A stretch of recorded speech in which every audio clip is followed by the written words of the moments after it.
for today's task. I'm going to be trimming out this closet. This is one of the last kids' closets down in the basement. And this one's cool because I want to show you how to do our closet hangers, which I do have a video in the past and I've shown. I'm going to review it all again today. The other thing I want to show you today is how to put in your door pulls. When you have door pulls that look like these, they deserve their own install video. These things are amazing, and I will link them in the description down below. One of the easiest tips I know of is so that you don't have to change drills out as much. If you have two different drills, even if they're both not impact, one's just a regular drill, one's an impact, put your pre-drill in one and put your screwdriver bit in the other. Preferably put your screwdriver bit in the impact and definitely turn it down because you won't need it to hit as hard.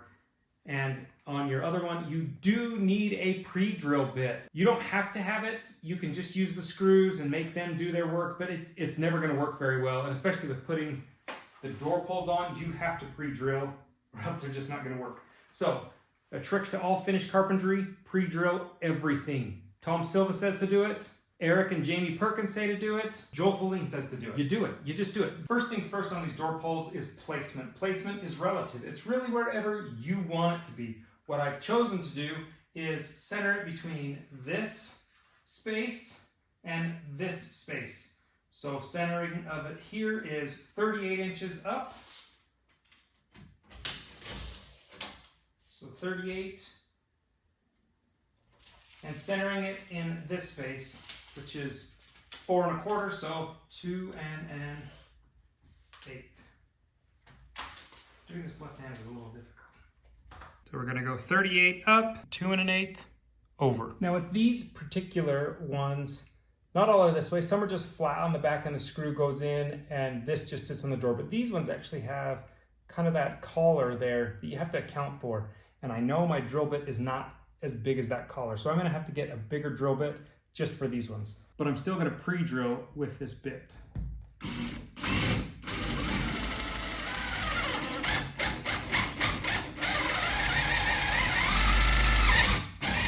Pro tip, do not push as hard as you can.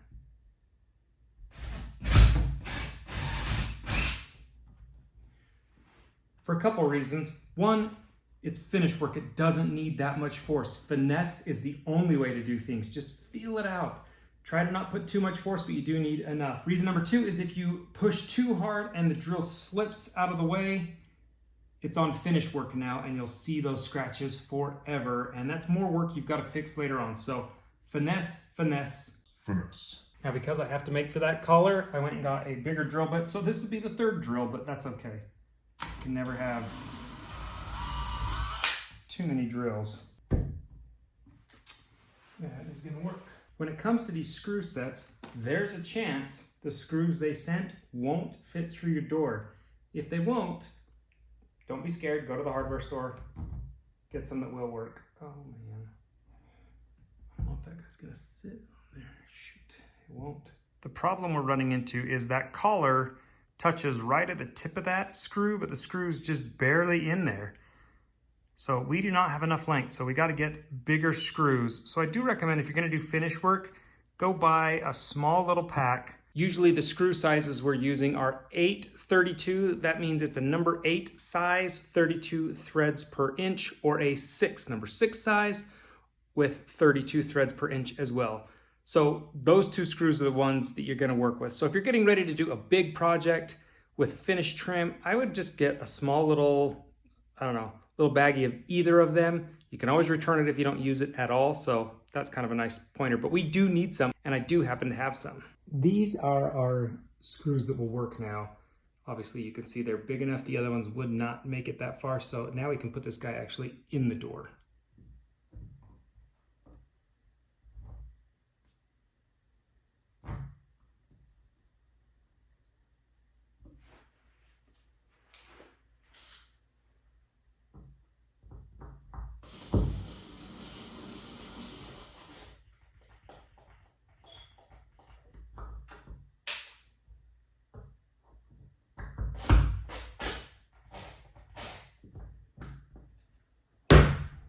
Looks pretty good.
The system that I've chosen to go with is a 1.25" rod, and I like the metal clips. They make a hardier version of these, but they're double the cost, so I figure this is kind of mid-grade. It's not the cheapest plastic ones, but it's not the most expensive metal ones, but it is metal, so it's a little more strong, I feel like. And you can get your measuring tape out and try to do all that, you know, measuring of where exactly you want this thing and whatnot, but the easiest way to do it is to just touch here and here with that. Then pre-drill your holes.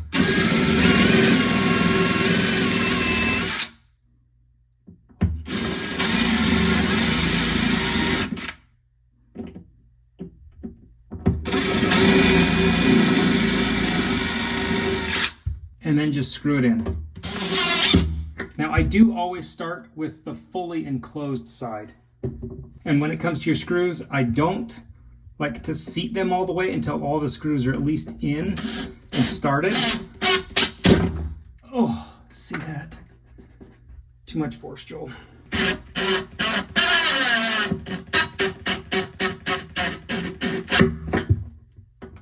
So now that they're all in, I'll seat them all the way.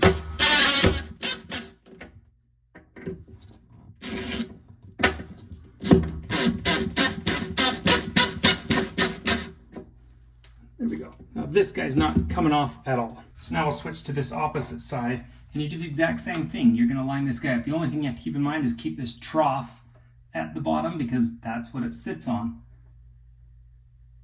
So make it touch in both places.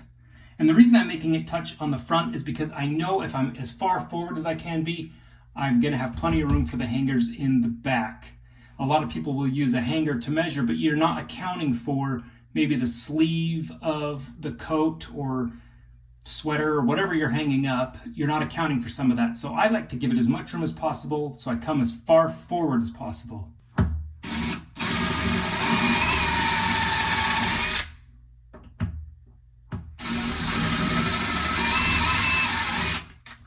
This pre-drill is very dull.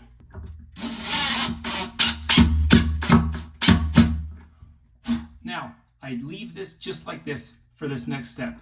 That way it can kind of swing and pendulum, but that way all the drilling is done and I don't have to try and do that with the pole in place. Okay, now we'll take a measurement, and I'm going to go from this side to this side, but you only have to account for one of these clips because it'll seat all the way into the other one. So 28 and a 16th plus. I'm going to go a little bit bigger on that. Okay, here's the part of the process that I think is the most fun. We will need a pipe cutter, and I think it's the best way to cut these. You can use a hacksaw, you can use a grinder, but you're going to end up with a rough cut. It's not going to be as precise. This can be to the, like, whatever the thickness of that is. Probably a 64th or more.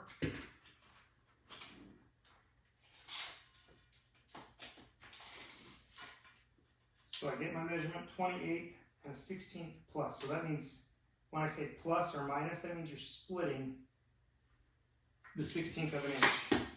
And because the blade on these is so narrow, you can actually do that. So you get it in, set it. You can set it on your line, and then you just twist. And you see how true that line stays? Get a full rotation, tighten it up, twist it some more.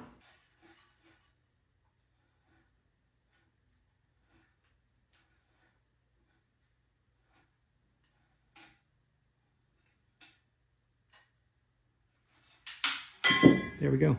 Now we end up with a perfectly clean line, and we are dead center on where our cut was supposed to be. There's no burrs, it's not a rough cut, and it's perfectly square too. Okay, last trick.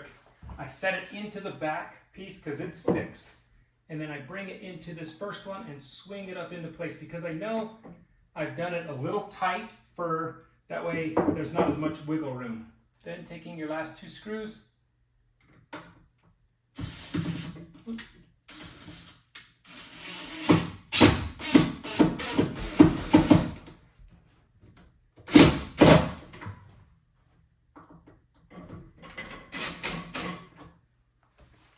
last screw go. There we go. It's in place. That guy's good and sturdy. This side of the closet was already started, so I'm just going to do the same process. I've already put my brackets, got them started and ready. So now I just take my measurement.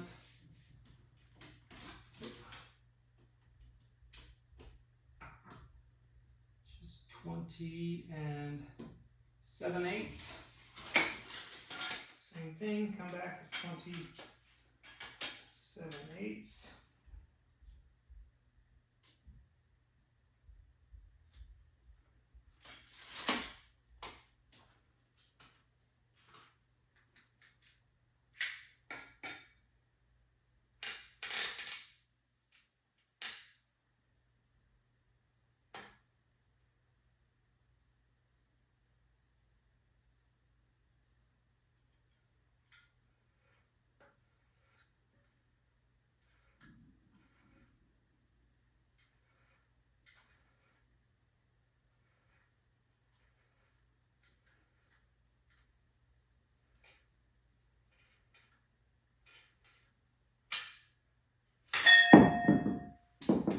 Okay, I've set it in place and now I've got it down here.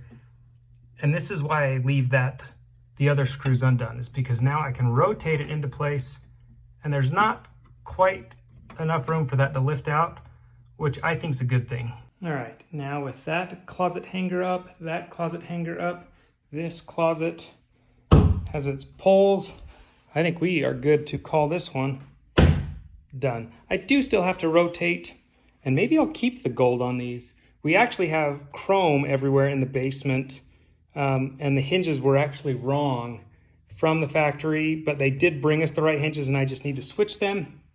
But on Olivia's closet, I may keep them gold because it kind of matches her aesthetic a little better. I don't know, but over there it doesn't work. You can see we have the chrome handles, chrome striker plates, but gold hinges. That is not correct. So we'll change that up. You guys, that is a simple task, but it's one that if you want to maybe upgrade the closet a little bit, it's easy to do.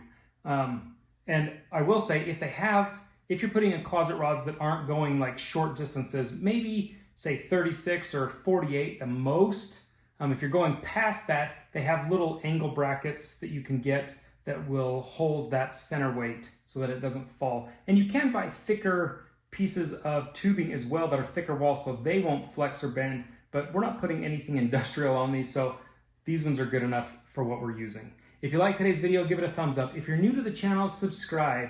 And if you have a comment, please leave it down below. I love reading them and talking back with you in that comment section. And until next time, we'll see you guys later.